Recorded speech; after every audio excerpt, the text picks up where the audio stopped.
Good afternoon, class 11. Today we'll start the chapter Salvatore.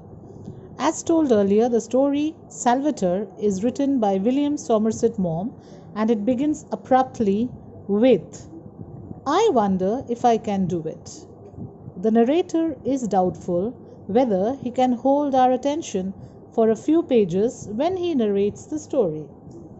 I knew Salvatore first when he was a boy of 15 with a pleasant face, a laughing mouth, and carefree eyes. He used to spend the morning lying about the beach with next to nothing on, and his brown body was as thin as a rail. He was full of grace.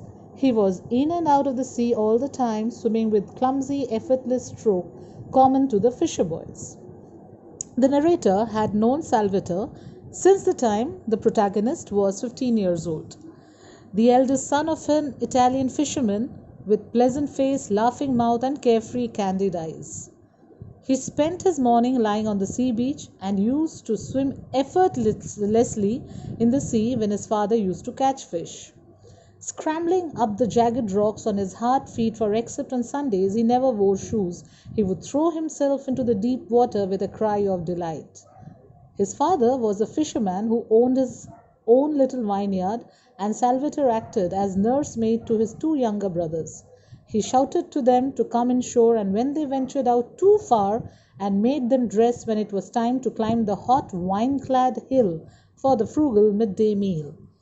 He happily took care of his two younger brothers. He shouted at them when they went too far into the sea.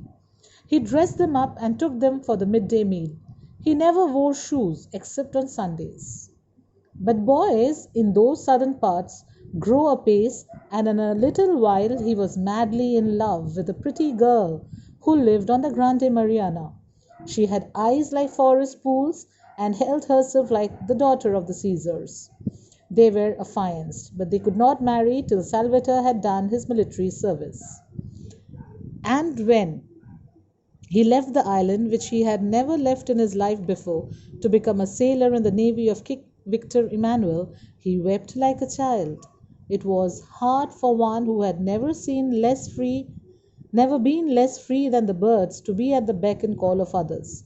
It was harder still to live in battleship with strangers instead of in a little white cottage among the vines.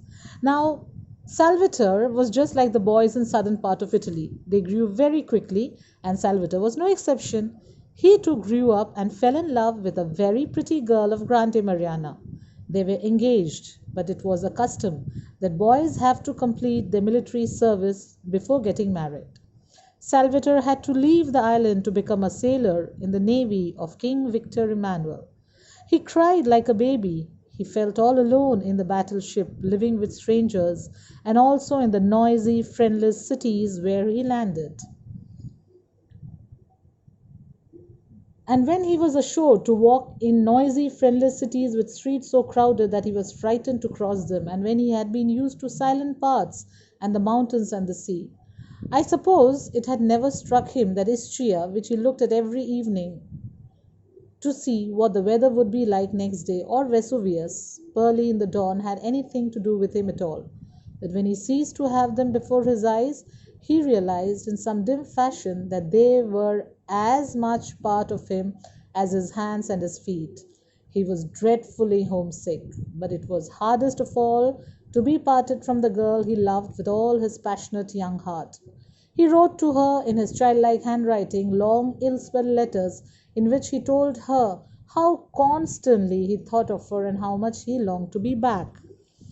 Now, Salvatore, while living in the ship, in the army, or while serving as a as someone who was serving in King Victor Emmanuel's army navy, he felt nostalgic and missed the islands of Istria and Vesuvius, which he now realized were parts of his life as important as his hands and leg. He was homesick. He missed his fiancée.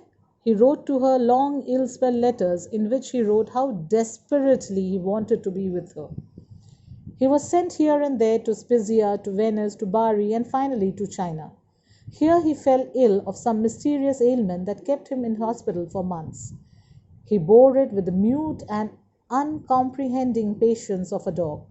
When he learned that it was a form of rheumatism that made him unfit for further service, his heart exulted, for he could go home, and he did not bother. In fact, he scarcely listened when the doctor told him that he would never again be quite well. What did he care when he was going back to the little island he loved so well and the girl who was waiting for him? While in service, Salvatore was sent to many places like Spezia, Venice, Bari, and China. He fell ill when in China and was hospitalized for months. Doctors told him it was a form of rheumatism that made him unfit for further service. Salvatore did not mind his illness and rather felt happy to return to his own home. He was eager to meet his family and his fiancée. When he got into the rowing boat that met the steamer from Naples and was rowed ashore, he saw his father and mother standing on the jetty and his two brothers, big boys now, and he waved to them. His eyes searched among the crowd that waited there for the girl.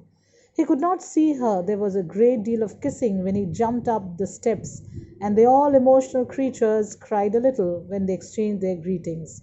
He asked where the girl was. His mother told him that she did not know. They had not seen her for 2 or 3 weeks.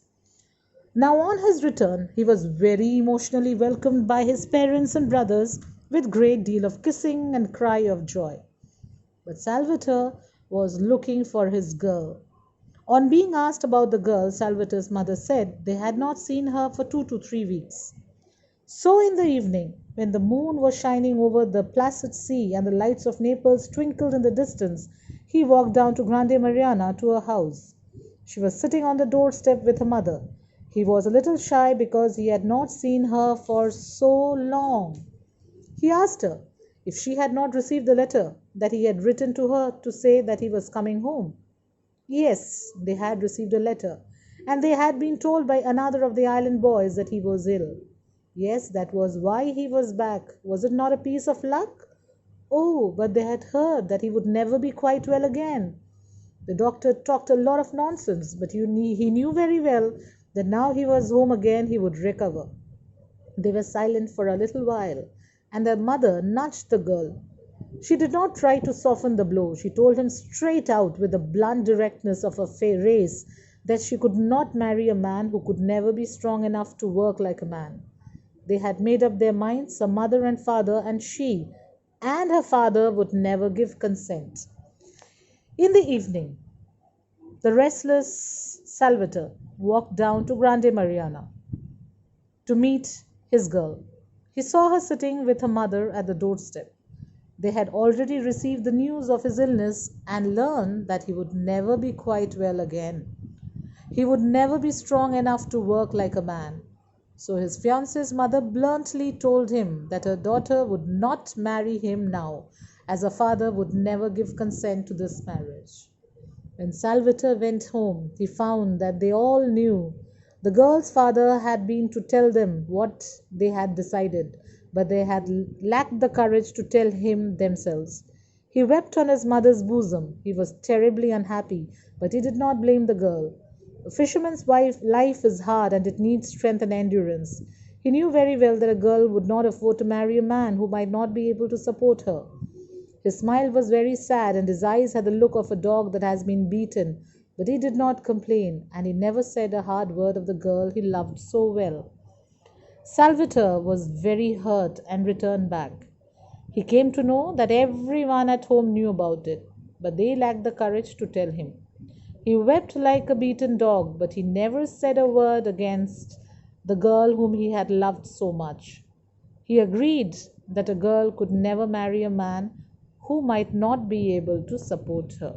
We'll continue with the remaining portion in the next class.